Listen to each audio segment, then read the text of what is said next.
lucky. Our neighbors across the way, their house floated away right in front of us. They were here with us, with their kids. Four kids and 2 dogs, and we all stood in the driveway and watched it go down the river. I still can't wrap my head around it.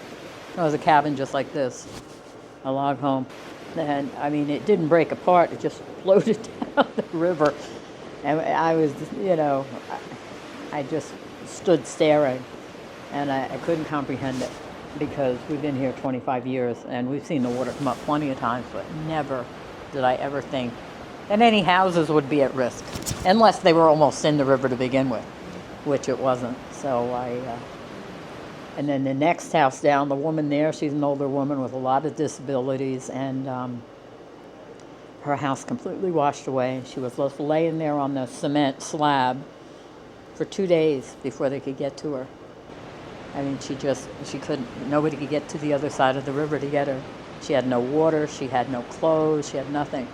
I think the second day, another couple that we know from down by Huntdale managed to walk up that side of the river and brought her water and a blanket, I think. But they couldn't get in there for 2 days to get her.